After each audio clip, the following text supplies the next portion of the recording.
I pretended like everything was normal and the interview continued after an awkward pause. I did get the job and was admitted as an apprentice. Everyone still calls me Cock. What was the weirdest, most inappropriate or most unexpected thing you were asked during a job interview? First question of an interview: wait, aren't you the guy who owes me that $1,000? Realized after 3 of the longest seconds in my life that he was joking, but boy, that caught me off guard. The real reason I asked you in today is because your last name sounded like you're white. We've had the worst luck with black guys doing the job right. Can you make your breasts smaller? They might be a distraction for some of our patients here. This was at a hospital. And I wasn't wearing anything provocative, I just have big boobs. I didn't get the job, they told me it was because I was too inexperienced. I had a guy end my interview by asking me what my favorite ABBA song was. I was so caught off guard and honestly kind of creeped out, because I couldn't figure out how he knew that I loved ABBA. I found out later that when he spoke to my references, he asked them to tell him something about me that wasn't on my resume, and my old boss told him that I was a huge ABBA fan. Does lie detector during the hiring process count? I was asked if I'd ever had sex with animals. That question certainly caught me off guard. Edit, this was for a job as a sheriff's deputy. Not a job interview per se, but a first meeting of my now mother-in-law. After her asking my name and me replying with, "It's Ryan, nice to meet you," I was then asked, "Is that your big boy name?" What? To this day, almost 8 years later, I, along with my wife, have no idea what she meant by that question. Lovers, an adult toy accessories shop in the US, hands you an elephant-sized, wiggly-ass dildo and asks you to describe it. You giggle, you lose. I lost. What are the chances of you leaving your spouse if we relocate you? You mean, for a period of time until we figure out our living situation? No, I mean, would you divorce him if you had to move to, say, Europe, for the job? Wow. Also, this was a local advertising agency. They didn't even have that many national clients. But also, the interviewer then continuously called and messaged me for days after I declined their offer. So I don't know. Which teacher did you hate the most and why? I answered that I had disagreed with a teacher over a book, I didn't like it and it was her favorite, and she knocked points off all my future tests. Interviewer said it was unprofessional to not like a teacher and I clearly had no interview experience. So yeah, didn't get that internship. Edit, book was Electra. Thought it was stupid that everyone was mad over Agamemnon, who I thought was kind of bad. I had an adversarial interview once. Passed the skills interview and was sent on to the guy who would be my manager if I got the job. He made a big show of throwing my resume in the trash and told me the next best use would be to wipe his ass with it, since he went to Yale and I didn't, and why did I think I deserved the job? I didn't say anything, just got up and walked out. This was at AIG, remember them? Lol. I was the interviewer, and asked the candidate to tell me about a time that they had to have a difficult conversation with someone.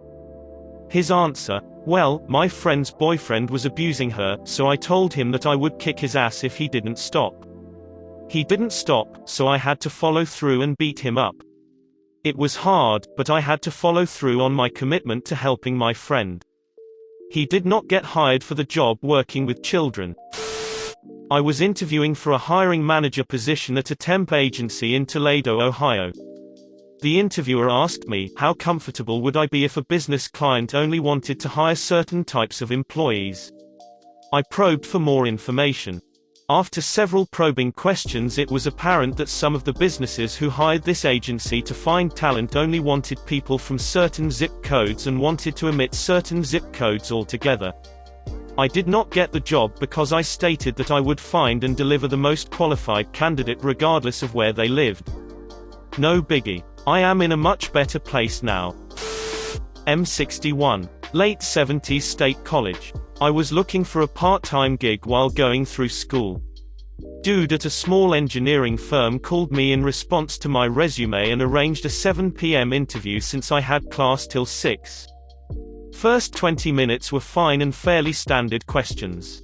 He then pulls out a few ink blot type sheets of paper and asks, "What do you see?" Nothing struck me, so he folded the paper in half and held it up to the light. The images blended to become a silhouette of a guy on all fours getting boned in the backside by another guy. I knocked the hell out of there and surprisingly did not get hired. Sadly amusing now, as I was far more innocent and didn't appreciate the sketchiness of that situation. I hope the guy wasn't ever successful in conning naive undergraduates to work there after hours with him. My first job was at a big medical center, where I had worked part-time in a related department. I was being hired to work for Gary, and was being interviewed by Gary and his boss Niels as well as several other people. I was invited to a staff meeting just before the interview started. No one introduced me to anyone and must have figured I knew everyone, and so I went through a day talking to all these people not sure who was who. Significantly, I mixed up Gary and Niels since Gary acted like the top man and was very dominating, whereas Niels said hardly anything. Somehow I got hired and worked there for many years.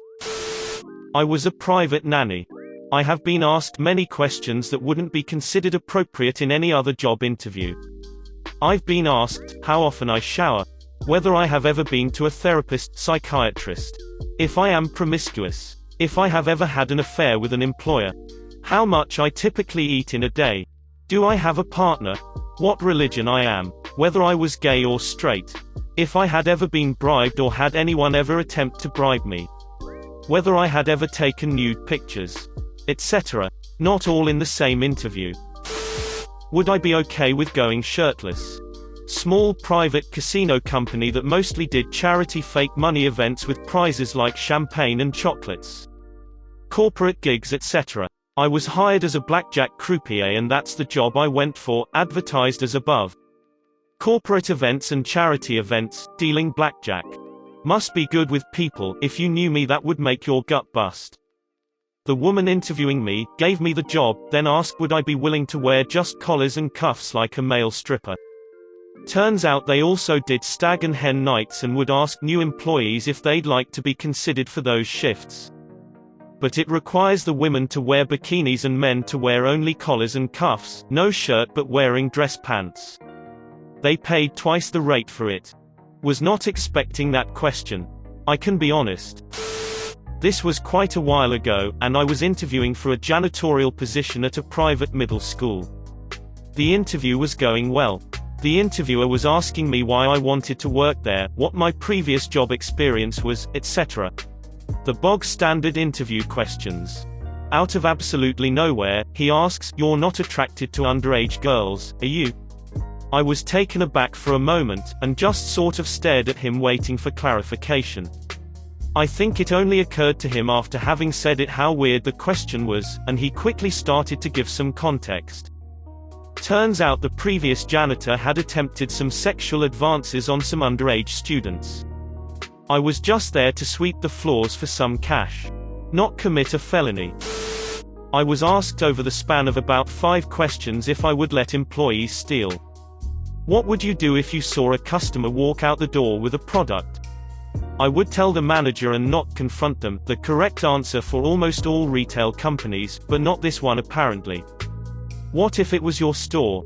G-money retailers, and you are the manager? I would try to stop them or call the cops. What if it was an employee trying to steal something really cheap like a $1 water bottle? I wouldn't let them steal, so I'd tell a manager. What if they have been having family troubles and their checks haven't come in, so they have no money but need that water? I would offer to pay for them so they don't feel like they have to steal. What if you left your wallet at home that day? What am I even supposed to say to that? A while back I got out of the Navy. That old saying is true, swear like a sailor. I applied for a program called Helmets to Hard Hats that finds jobs in skilled labor trades for veterans. My father is good friends with a guy who is in charge of the local branch of an elevator company. So I applied to the International Union of Elevator Constructors and was granted an interview. Union interviews, as I am told, usually consist of several prominent members of the union. In this case it included my father's friend. So I show up to the interview and sit down with 5 high-ranking union members. My name is Richard. My dad's friend says, so Richard, what do you like to go by? Rick, Ricky, Richard. Dick. Before I could stop myself, I sarcastically replied, it's cock actually. I pretended like everything was normal and the interview continued after an awkward pause. I did get the job and was admitted as an apprentice. Everyone still calls me cock. Like and subscribe for more funny, interesting, and scary r/ask Reddit videos.